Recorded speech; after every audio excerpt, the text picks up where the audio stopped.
Hello, I'm Chris Todman, an associate at Town Legal, and I'm delighted to welcome you all to the next in our Town Legal series, In the Head of Interviews, in which we are interviewing key individuals in the planning and development world.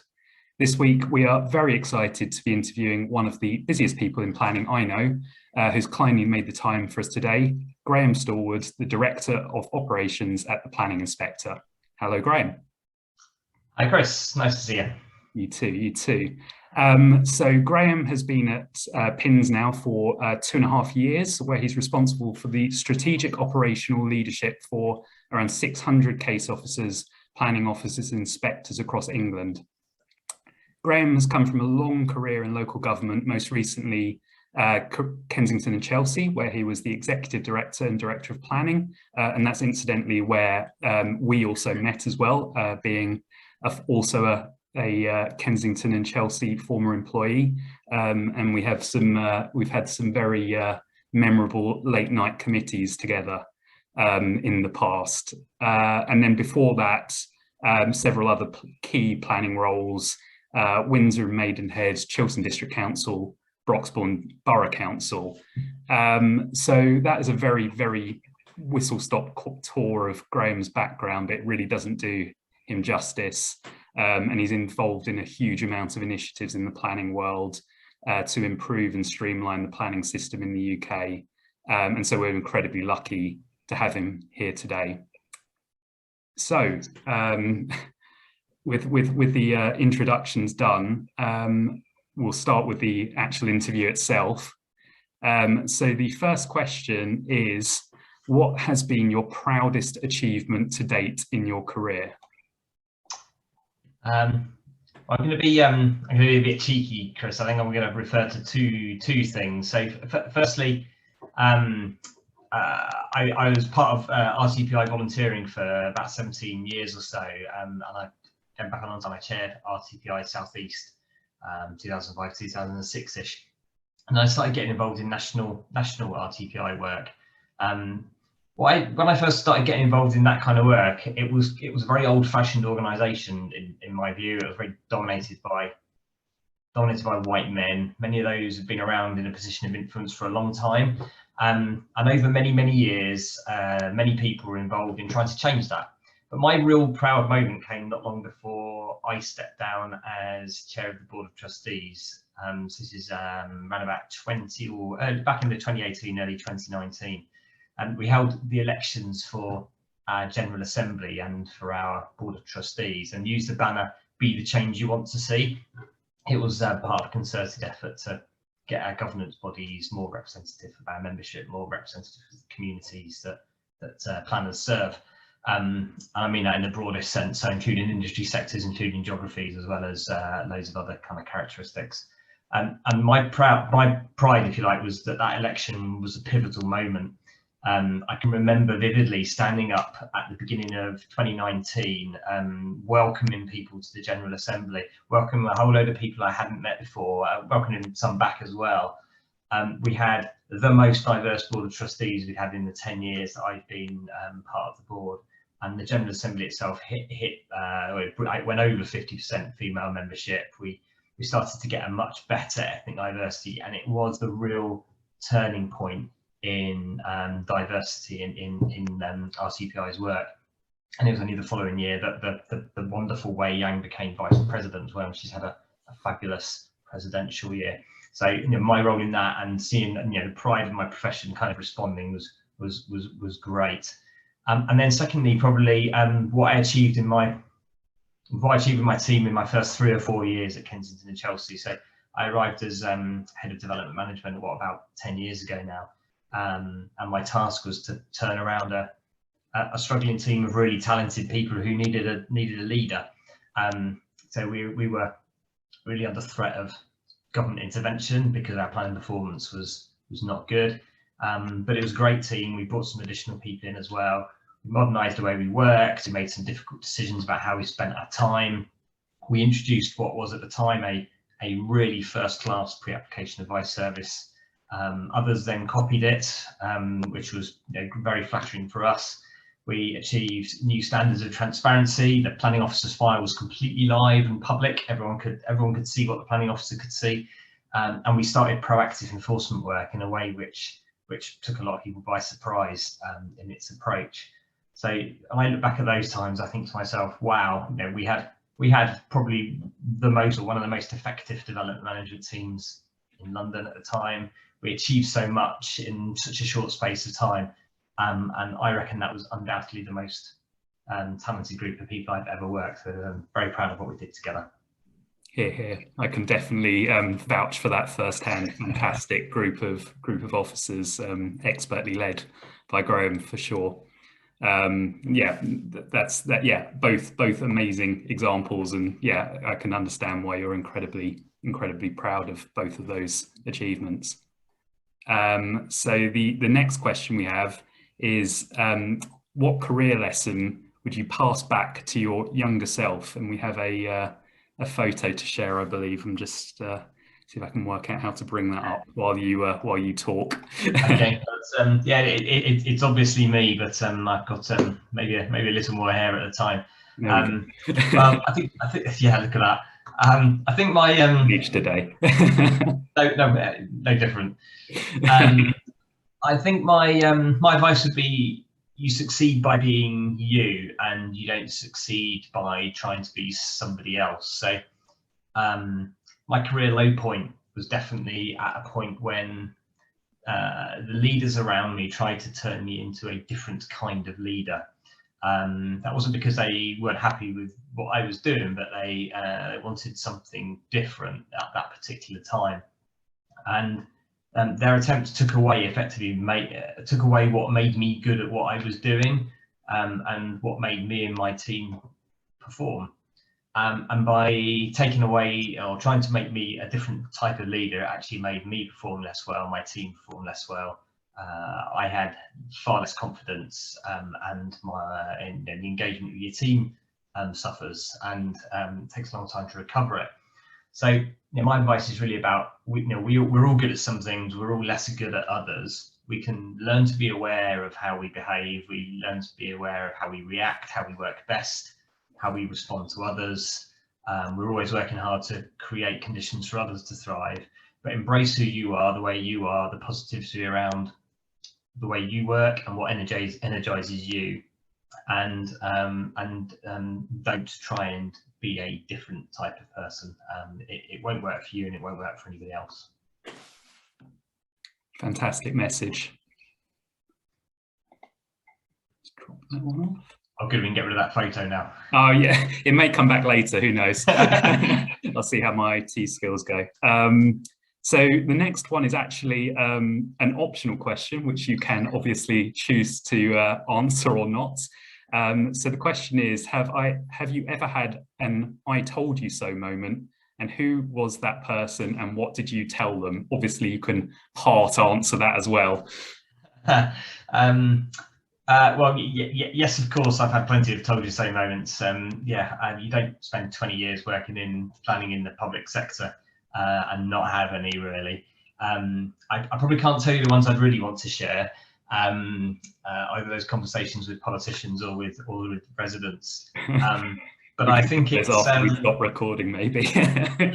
Yeah, but I think it's worth. Us having a maybe worth talking about professional recognition and applying for jobs. So I have over the years had many conversations with people along the lines of, when are you applying for your RTPI membership? When are you going to become an RTPI fellow?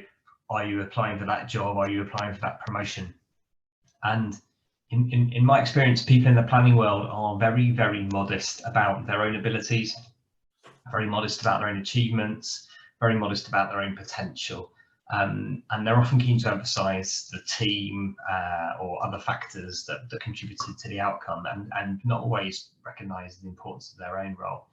So the "told you so's" that I think worth mentioning are the people that have then got their RTPI membership, got their RTPI fellowship, got that job, got that promotion, and I'm able to say to them, "Look, I told you so. I told you you should have gone for that." And to encourage everyone else who's listening to this video to ask those questions and of the people around you. Those little conversations of encouragement, those little conversations of do this, push to make a difference, the people will remember those conversations as well in the future when you meet them again. But those told you so's are about encouraging people to do things and achieve their potential, really. So important.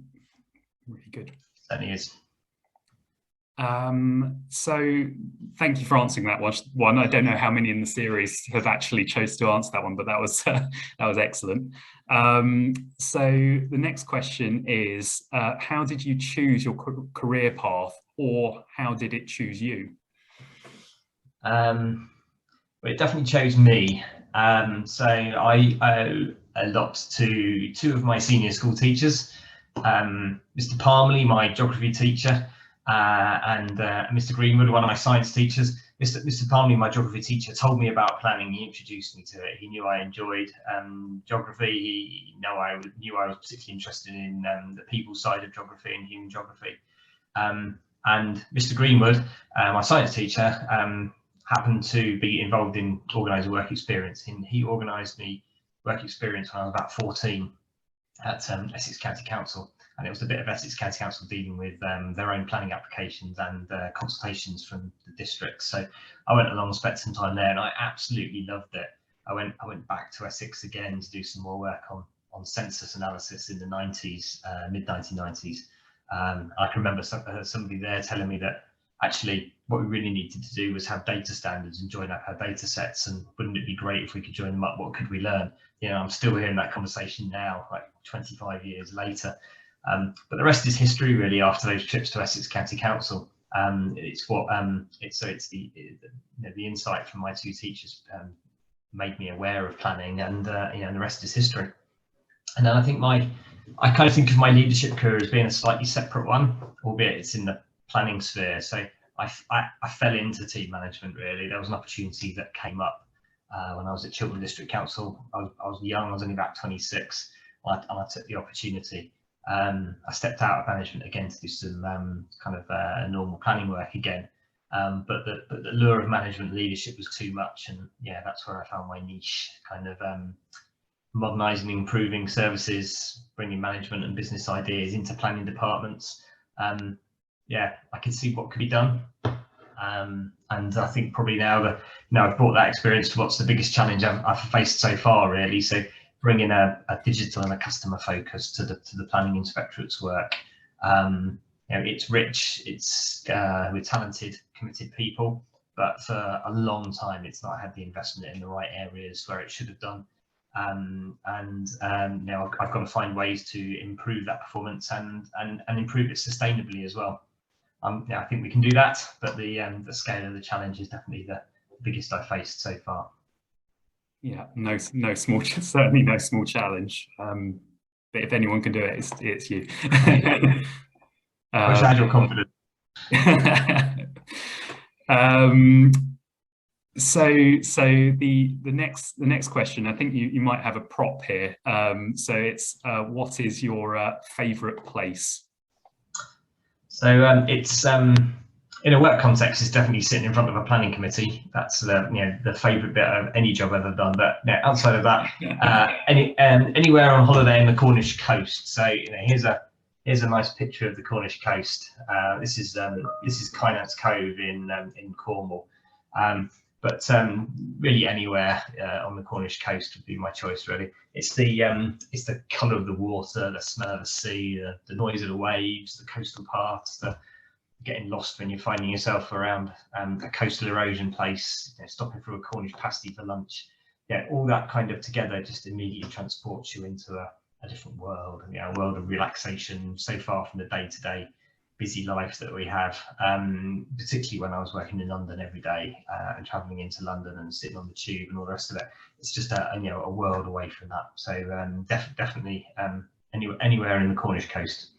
It's definitely your inner geography student probably speaking as well. It's absolutely fantastic coastline, and just did you manage to get down at all during all of this? I know it was obviously quite busy, but I haven't been there for a couple of years now. I've been towards there. I've been to Devon and Dorset in the last couple of years, but Lovely, I'm not planning to Cornwall for a little bit. But yeah, hoping to get back soon. Very, very good. So I think actually the final question we have, and again, I think there may be a prop involved, was what is your favourite book or record and why? This is such a tricky question. It really is. There's a bit tricky question. So I've gone for maybe what is a surprise choice for some. I haven't gone for the George Bush Very Hungry Caterpillar, but I've gone for the Twits Roald Dahl. And why? Well, it's a book I loved as a child, and not only because I loved the book, but because I had a cassette recording of it, with the fabulous Roy Kinnear reading it. Anyone who can hear Roy Kinnear's voice, the way he expressed the voice of the characters was just brilliant. So when the tape worked and didn't get all mangled up, and I had to put my pen in the little plastic bit to wind it back, it was brilliant. So why do I love it? Well, you get good winning over evil, of course, which is always great in those books. You get the wonderful Roald Dahl language, his giant skilly wigglers, and all that wonderful language that he had. But he also used wonderfully descriptive use of English. So if anyone who's read the Twits, you can't forget the description of things like Mr. Twit's beard and the food that gets stuck in his beard. Nor can you forget those illustrations from Quentin Blake. They combine so brilliantly to give you this kind of visualize and experience the real vindictiveness and nastiness of these two characters.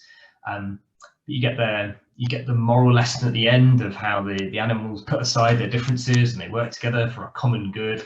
But the thing that really gets it for me, which makes it so good, is ultimately the games, the tricks, and the antics which the Twits get up to. The eye in the beard lasts, the getting the stick in the chair longer, the frog in the bed. All those wonderful tricks they play against each other.